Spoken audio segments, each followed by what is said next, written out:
అందరికీ నమస్కారం. సూర్యకాంతం ఛానల్కి స్వాగతం. శత జయంతి ప్రారంభ వేడుకల్లో భాగంగా చివరి ఆఖరి వీడియో మీ ముందుకు వచ్చేస్తోంది. ఈ వీడియోలో 2 ప్రసంగాలు ఉంటాయి. ఆధ్యాత్మికవేత్తలకి సినిమా వాళ్ళంటే అంత గొప్ప అభిప్రాయం ఉండదు సాధారణంగా, కానీ ఆధ్యాత్మికవేత్తలు సైతం ఆమె నటనను మెచ్చుకుంటూ మాట్లాడిన సందర్భాలు శ్రీమతి సూర్యకాంతం గారికి మాత్రమే సాధ్యమైందని చెప్పచ్చు.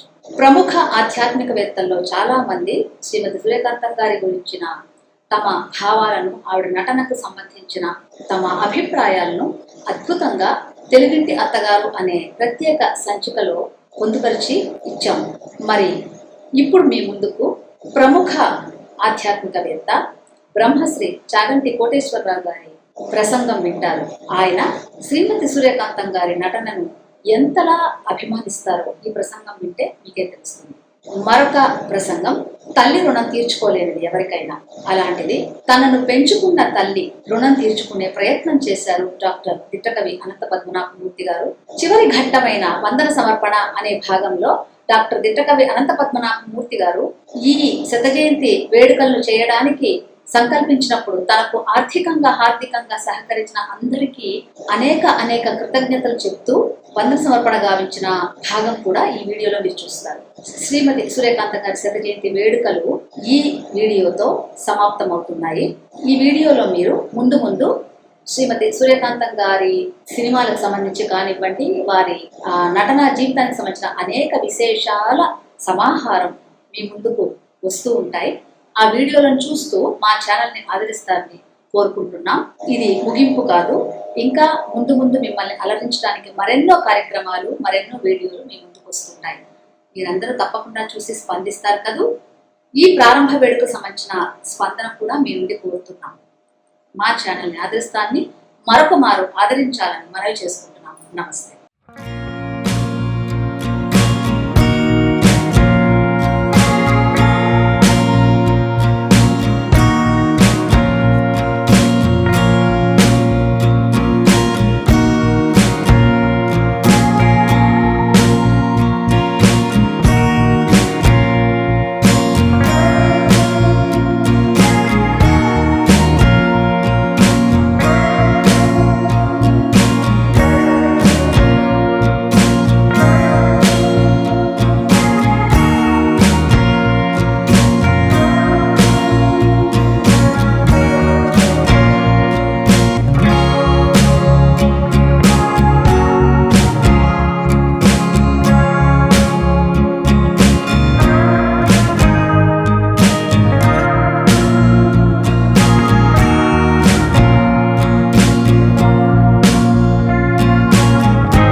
శ్రీ గురుభ్యో నమః. శ్రీమతి సూర్యకాంతం గారు లబ్ధప్రతిష్ఠురాలైనటువంటి గొప్ప విదుషీమణి, మహానటి. ఆవిడ యొక్క శతవార్షికోత్సవాన్ని పురస్కరించుకొని నేను చెప్తున్నటువంటి ఈ 4 మాటలు. ఒక మహానటి అన్న పేరు సంపాదించుకోవడం అంత తేలికైన విషయం కాదు. అందున శ్రీమతి సూర్యకాంతం గారు నటించినటువంటి కాలంలో ఒక స్త్రీ అంత గొప్పగా నటించి అంత కీర్తి ప్రతిష్టలను సముపార్జించుకోవడం ఈశ్వరానుగ్రహం ఉంటే తప్ప సాధ్యమయ్యే విషయం కాదు. ఆవిడ అనేక పాత్రలు చేసి జనాన్ని మెప్పించారు. ఆ అనేక పాత్రలు చేసేటప్పుడు ఏ పాత్ర ఆవిడ పోషించారో ఆ పాత్రలోకి ఆవిడ పరకాయ ప్రవేశం చేశారు. ఒక వ్యక్తి నటన చేసేటప్పుడు నేను వేరు, నేను నటిస్తున్నది వేరు అన్న భావన ఉన్నంతకాలం ఆ నటన వదులుగా కనపడుతుంది.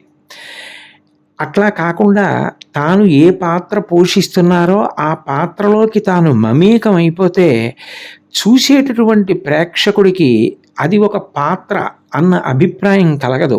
నిజంగా ఒక వ్యక్తి కన్నుల ముందు సజీవంగా కదలాడుతున్నట్లుగా కనపడిన కారణం చేత కథకి విశేషమైన బలం చేకూరుతుంది. ఆ విషయంలో సూర్యకాంతం గారు అందవేసిన చెయ్యి. బహుశः ఆవిడికి భగవంతుడు పుట్టుకతోనే ఇచ్చినటువంటి గొప్ప విభూతి అని భావన చేయవలసి ఉంటుంది. ఇవన్నీ ఒక ఎత్తైతే, నటనలో ఆవిడ లాస్య ప్రకటన ఎంత గొప్పదో ఆంగికం అంత గొప్పది. ఆమె ఎప్పుడెప్పుడు ఎడం చెయ్యి కదపాలో, ఎప్పుడు కుడి చెయ్యి కదపాలో, ఎప్పుడు తల ఊపాలో, ఎప్పుడు తల ఎంత కదపాలో అంత గొప్పగా తలని కదిపి, కళ్ళు కదిపి, అంత గొప్పగా భావ ప్రకటన చేసిన కారణం చేతనే ఆమె చేసిన పాత్రలు ఏవైనా కావచ్చు, అన్నీ కూడా అంత పేరు సంపాదించుకున్నాయి. ఒక్కొక్కసారి ఆవిడ అన్న ఒక్కొక్క మాట వెనక పాత్ర గాంభీర్యం అంత గొప్పగా ఆవిష్కరింపబడింది. మాయాబజార్ చలనచిత్రంలో ఆమె ఎస్వి రంగారావు గారు ఘటోత్కచుడుగా, అక్కినేని నాగేశ్వరరావు గారు అభిమన్యుడుగా చుట్టూ ఉండగా ఆవిడ కూర్చుని ఉంటారు. అందులో ఆవిడ ఘటోత్కచుని యొక్క తల్లి. ఆవిడ రమణారెడ్డి గారు అక్కడ కూర్చుని ఏదో నాటక ప్రదర్శనం చేయిస్తూ ఉంటాడు, మనసు బాధతో ఉన్న అభిమన్యుణ్ణి సేద తీరేటట్లు చేయడం కోసం. అకస్మాత్తుగా మాట్లాడుతూ ఘటోత్కచుడి తల్లిగా ఒక పెద్దరికంతో, పిల్లవాణ్ణి మంచి బుద్ధితో పెంచే తల్లి ఎట్లా మాట్లాడుతుందో అట్లా ఆమె మాట్లాడిన ఒక్క మాట అంత రసవత్తరంగా, అంత గొప్పగా మాట్లాడారు. ఆవిడ అంటారు, ఇవన్నీ కాదు, నీతి సంబంధమైంది ఏదైనా చూపించరా అంటారు. ఆ సారం ఉన్నటువంటి ఆ వాక్యాన్ని ఆవిడ పలికేటప్పుడు ఒక తల్లి పిల్లల దగ్గర కేవలం ఇంద్రియాలకి వినోదం కలిగేటట్టుగా మాత్రమే ఉండడం కాదు, అది మనసుని కూడా పోషించగలిగినటువంటి మంచి ఇతివృత్తంతో కూడినదై ఉండాలి అన్న విషయాన్ని ఒక తల్లి హృదయంతో మాట్లాడడం. ఒక రాక్షసుడి తల్లి అయినా తల్లి మాత్రం తల్లే, కొడుకు బాగుపడాలని కోరుకుంటుంది. రాక్షసుడి తల్లి కాబట్టి రాక్షస బుద్ధులు నేర్పాలని కోరుకోకూడదు కదా. నిజంగా ఆ చలనచిత్రంలో ఘటోత్కచుడు ఇంత మంచివాడిగా ఉండడానికి కారణం బహుశా ఈ తల్లినేమో అనిపించేటట్టుగా మాట్లాడి భస్మాసుర వృత్తాంతాన్ని రమణారెడ్డి గారు చూపించేటట్లుగా చేస్తారు. ఆవిడ పద విన్యాసం, వాక్యాన్ని పలికే ప్రజ్ఞ అంత గొప్పగా ఉండేవి. ఆ స్పష్టత, మాట మాట్లాడితే ఆవిడ ఏం మాట్లాడారు అని పక్కవాడిని ఏ చిన్న విషయంలోనూ అడగవలసిన అవసరం ఉండదు. చిన్న పిల్లవాడి దగ్గర నుంచి పెద్దవాళ్ళ వరకు కూడా ఆవిడ ఏ వాక్యాన్ని ఉచ్చరించారో అది అంత స్పష్టంగా ఉంటుంది. మాట్లాడేటప్పుడు ఒత్తులు పలకకుండా ఉండడం, దీర్ఘాన్ని దీర్ఘంగా పలకకపోవడం, పదాలని ఇష్టం వచ్చినట్టు విరిచేయడం, వాక్యాన్ని ఉచ్చరిస్తున్నప్పుడు ప్రారంభంలో గట్టిగా ఉచ్చరించి చివరి పదాలు మింగేయడం, దానివల్ల వాక్యం వింటున్న శ్రోతకి కానీ చూస్తున్న ప్రేక్షకుడికి కానీ సక్రమంగా అర్థం కాని అయోమయ స్థితి కలగడం, ఇటువంటివి లేకుండా ఆవిడ ఎంత స్పష్టంగా ఎంత అందంగానో అక్షరాల్ని ఉచ్చరించేవారు. దానివలన ఆవిడ ఏ పాత్ర పోషించినా అంత గొప్పగా ఉండేది. నిజంగా ఆవిడ ఒక గయ్యాళి అత్తగారిగా ఉన్న, ఒక గయ్యాళి సవతి తల్లిగా ఉన్న, ఒక మంచి ఇల్లాలిగా పాత్ర పోషించిన, ఆవిడ ఏది పోషించనివ్వండి, ఆఖరికి ఏమీ మాట్లాడకుండా చాలా తక్కువ మాట్లాడే ఇల్లాలిగా ఆవిడ పాత్ర పోషించిన, ప్రతి పాత్రలో అంత బాగా ఒదిగిపోయారు, అంత స్పష్టంగా ఉచ్చరించారు. అన్నిటిని మించి ఆవిడలో ఉన్నటువంటి చాలా గొప్ప కళ ఎక్కడ ఉన్నది అంటే, సూర్యకాంతం గారు ఏదైనా ఒక విషయాన్ని నటించి చూపించేటప్పుడు కథ యొక్క పూర్వభాగాన్ని, కథ యొక్క ఉత్తర భాగాన్ని బాగా మనసులో పెట్టుకుని నటించేవారు అని అర్థమవుతుంది. ఎందుకనంటే పూర్వకాలంలో చలనచిత్రాలలో నటించడం అంటే ఒకే రోజు 2-3 చలనచిత్రాలలో నటించడం జరుగుతూ ఉండేది. మళ్ళీ ఎప్పుడో ఒక నెల పోయిన తర్వాత, 15 రోజులు పోయిన తర్వాత వేరొక చలనచిత్రంలో నటించడానికి వెళ్ళినప్పుడు పాత కథ అంతా జ్ఞాపకం పెట్టుకుని, ఆ చలనచిత్రానికి సంబంధించిన మిగిలిన కథ జ్ఞాపకం పెట్టుకుని, దానికి తగినట్టుగా ప్రవర్తించి అట్లా నటించాలి అంటే ఆ చలనచిత్రం అంతా ధారణలో ఉండాలి. ఉంటేనే ఆ పాత్ర మొదటి నుంచి చివరి వరకు ఒకేలా వెడుతుంది. అట్లా కాకుండా ఎప్పటికప్పుడు ఏ రోజు చేసింది ఆ రోజే అన్నట్లుగా చేస్తే ఒకసారి కనపడినటువంటి పాత్ర యొక్క వైభవం వేరొక చోట అంత బాగా కనపడదు.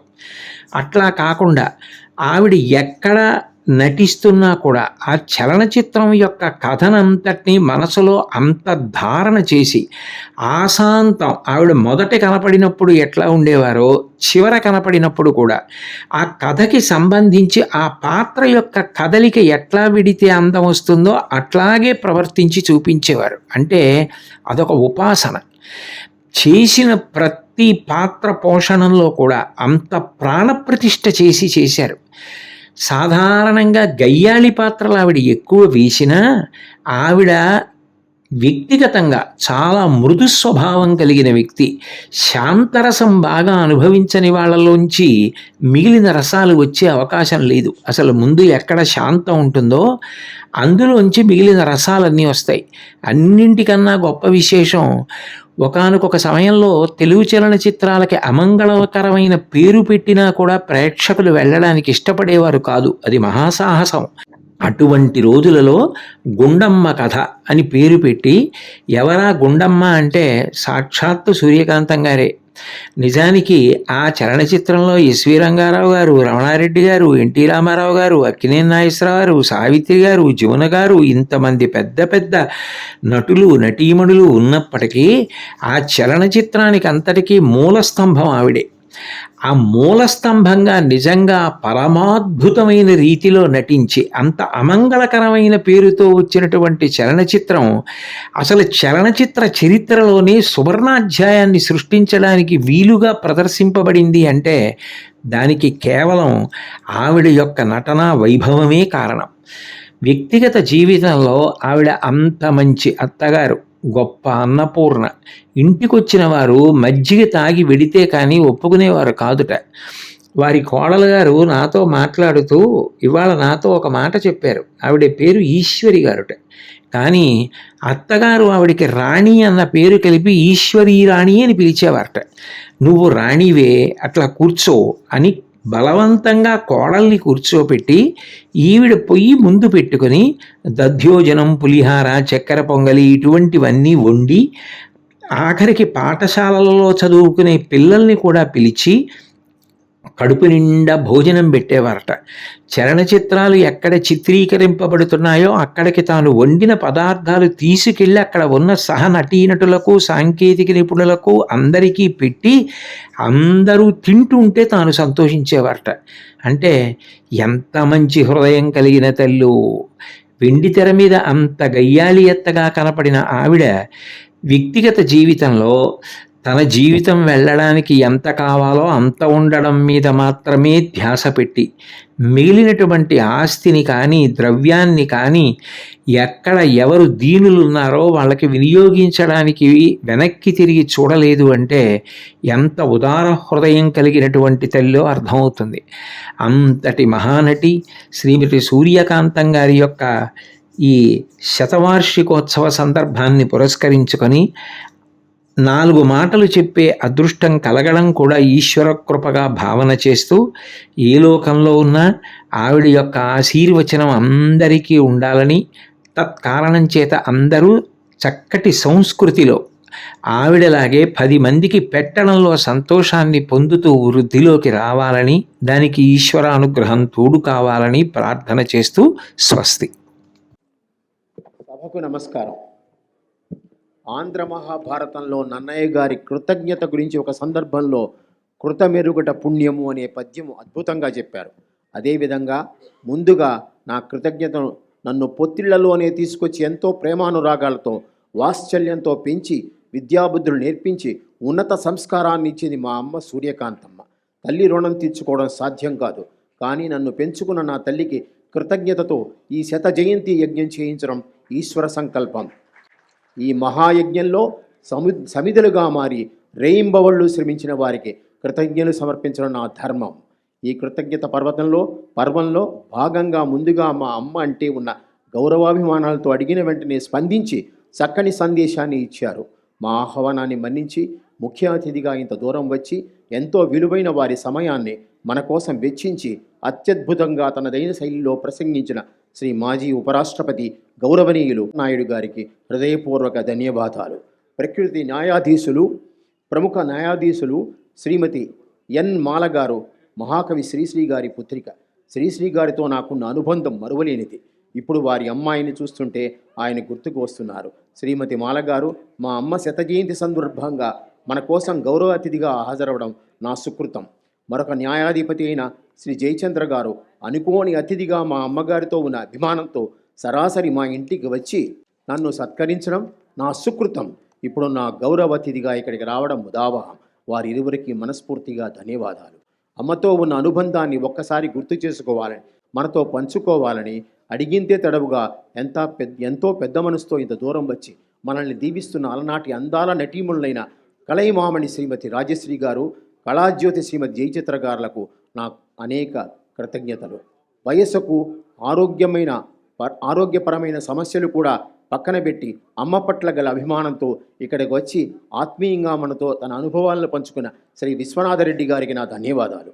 ఎంతో ఆత్మీయంగా మా అమ్మ అంటే ఉన్న వీరాభిమానంతో సంతోషంగా ముందు మాట రాసి ఆత్మీయ అతిథిగా వచ్చి అద్భుతంగా ప్రసంగించిన భువనచంద్ర గారికి మరియు సుబ్బారెడ్డి గారికి నాకు నమస్కారములు. నేను ఫలానా అని చెప్పి అమ్మ శత జయంతి వస్తోంది, పుస్తకం తీసుకురావాలి అనుకున్నాను అని అనడంతో నన్ను హక్కున చేర్చుకుని గొప్ప మనసుతో అడుగడుగున అనేక సలహాలు సూచనలు ఇస్తూ ఇంత గొప్ప కార్యక్రమాన్ని నడిపించడానికి నడుం కట్టుకుని నన్ను నడిపిస్తున్న శ్రీ కాట్రగడ్డి ప్రసాద్ గారికి కృతజ్ఞతలు చెప్తే సరిపోదు.